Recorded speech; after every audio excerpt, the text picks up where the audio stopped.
पदाधिकारियों का दिख रहा है, तो आप इसी से जान लीजिए कि ट्रिपल ए में हम लोग भारी पड़ चुके हैं और इसका रिजल्ट आपको विधानसभा चुनाव में दिखाई भी देगा। तीनों ट्रिपल ए उखड़ चल जाएगा, मैथन डैम में सब डूब जाएगा और हम लोग यहाँ से नया। लोकसभा में किस प्रकार तैयारी कर रहे हैं? लोकसभा में जिस प्रकार से हमारे कैंडिडेट का घोषणा किया जा रहा है उस प्रकार से हम तैयारी कर रहे हैं। हमारे गिरिडीह लोकसभा क्षेत्र के 13 प्रखंडों में तैयारी हो चुकी है। वहाँ से हमारे टाइगर जयराम महतो सुप्रीमो चुनाव लड़ रहे हैं, तो वहाँ पे तैयारी हम लोग युवा मोर्चा कमर कस के एकदम मेहनत कर रहे हैं। उसके बाद कोडरमा में भी हमारे तैयारी चल रहा है। जहाँ जहाँ प्रत्याशियों का घोषणा हुआ है वहाँ जवाहर कुर्सदा आपको निशा विधानसभा में किस लिए अचानक आना पड़ा? जोहार, आपके चैनल के तमाम दर्शकों को जोहार करते हैं।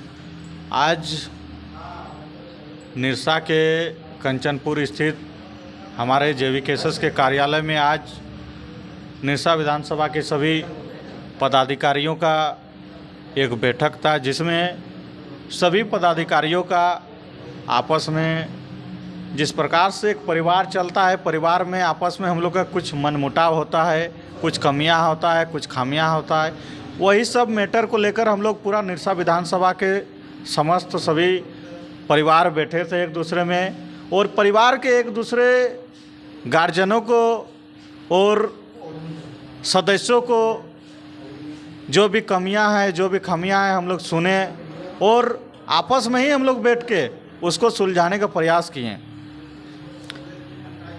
और इस प्रकार से हम लोग का JVKSS का टीम मजबूत होते रहेगा, क्योंकि हम लोग का पहचान ही ऐसा है कि हम लोग लड़ के कट के आगे बढ़ते हैं। जिस प्रकार से आपको ज्ञात होगा कि MPL में हो या फिर बरवा हो या फिर तमाम हर जगहों में हम लोग का यही संगठन जो हमारे पीछे में कृष्णा जी इधर 11 प्रखंड के प्रखंड अध्यक्ष, जिला अध्यक्ष और तमाम जितने पदाधिकारी है, निरसा के भी प्रखंड अध्यक्ष हैं, छूट गए हैं, गुस्सा हो जाएंगे किधर है सभी को ये है।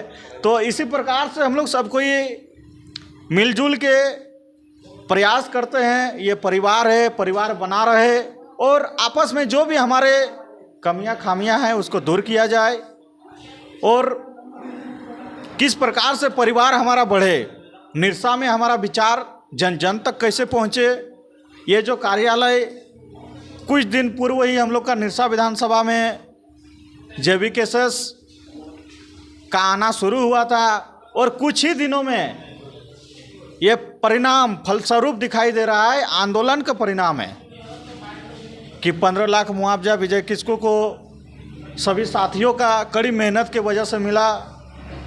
हमारे बरवा में भी 12 लाख रुपया मुआवजा मिला, 2 कार्यालय खुला और भी जगह में कार्यालय खुलने का भी बातें आ रही है। इसी प्रकार से तमाम समस्याओं का हम लोग समाधान करने का प्रयास करेंगे और जयराम महतो के विचार को जन जन तक पहुंचाएंगे। और निश्चित रूप से हमारे टाइगर जयराम महतो को जो भावी सांसद है गिरिडीह लोकसभा क्षेत्र से, हम लोग सांसद बनाएंगे उनको और पारसनाथ का टाइगर को हम लोग संसद भवन भेजने का काम करेंगे और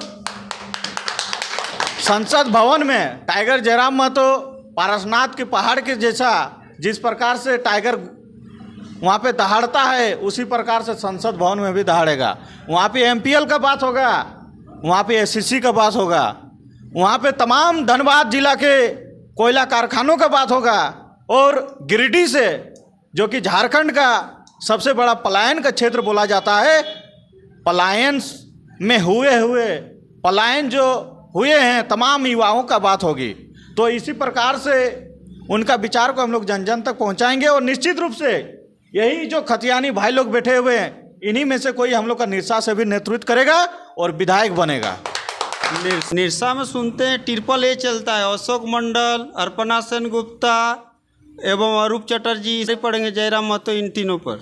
देखिए जयराम महतो भारी पढ़ चुके हैं। आपको ज्ञात होना चाहिए JVKSS का और हमारा संगठन का यहाँ कुछ नहीं था। कुछ नहीं होने के बावजूद हम लोग 15 लाख मुआवजा दिलाएं, 12 लाख मुआवजा दिलाएं और ये जो पदाधिकारियों का टीम दिख रहा है, भीड़ दिख रहा है, तो आप इसी से जान लीजिए कि ट्रिपल ए में हम लोग भारी पड़ चुके हैं। और इसका रिजल्ट आपको विधानसभा चुनाव में दिखाई भी देगा। तीनों ट्रिपल ए उखड़ चल जाएगा, मैथन डैम में सब डूब जाएगा और हम लोग यहाँ से नया बनाने जा रहे हैं विधायक। उनके पास धन बल है, आप उस पर आप लोग क्या कीजिएगा? तो हमारे पास जन बल है, उनके पास धन बल है, तो हमारे पास जन बल है। ये जन बल कलियासोल, ग्यारकुंड, निरसा तीनों प्रखंडों में जनबल का हम लोग का बौछार है। हम लोग के पास ये जनबल ही हमें यहाँ विधायक से विधानसभा भवन भेजेगा। आप लोकसभा में किस प्रकार तैयारी कर रहे हैं? लोकसभा में जिस प्रकार से हमारे कैंडिडेट का घोषणा किया जा रहा है उस प्रकार से हम तैयारी कर रहे हैं। हमारे गिरिडीह लोकसभा क्षेत्र के 13 प्रखंडों में तैयारी हो चुकी है। वहाँ से हमारे टाइगर जयराम महतो सुप्रीमो चुनाव लड़ रहे हैं, तो वहाँ पे तैयारी हम लोग युवा मोर्चा कमर कस के एकदम मेहनत कर रहे हैं। उसके बाद कोडरमा में भी हमारे तैयारी चल रहा है। जहाँ जहाँ प्रत्याशियों का घोषणा हुआ है वहाँ युवा मोर्चा तैयारी कर रहा है। कब तक धनबाद लोकसभा का प्रत्याशी आप लोग उतारेंगे मैदान में? ये बहुत जल्द घोषणा हो जाएगी जेबीकेएसएस का, और उसमें विचार विमर्श चल रहा है। कोर कमेटी का निर्णय बहुत जल्द आ जाएगा। सेंट्रल पार्टी लोग अभी तक क्यों नहीं उम्मीदवार दे रहे हैं यहाँ पे? ये तो आपको पूछना चाहिए उन लोगों से, उनके जो पदाधिकारी है बड़े बड़े, उन लोगों से पूछना चाहिए कि धनबाद और गिरिडीह में क्यों नहीं घोषणा हुई है अभी तक। क्या कारण है, क्या कारण रह गया कि अभी तक घोषणा नहीं हुआ है। 14 सीट में आपका 11 सीट हो गया है। यही 3 सीट में जहाँ जहाँ चुनाव हम लोग का जेबीकेएसएस जहाँ मजबूत है, जहाँ मजबूत कुंभा है, हम लोग जहाँ से चुनाव लड़ने जा रहे हैं, जहाँ से चुनाव जीतने जा रहे हैं, जहाँ के लोग हमें संसद भवन भेजने जा रहे हैं, वहाँ बीजेपी जैसे बड़े दल क्यों नहीं अपना प्रत्याशी घोषणा कर रहे हैं। ये आपको पूछने की ज़रूरत है। बहुत बहुत धन्यवाद।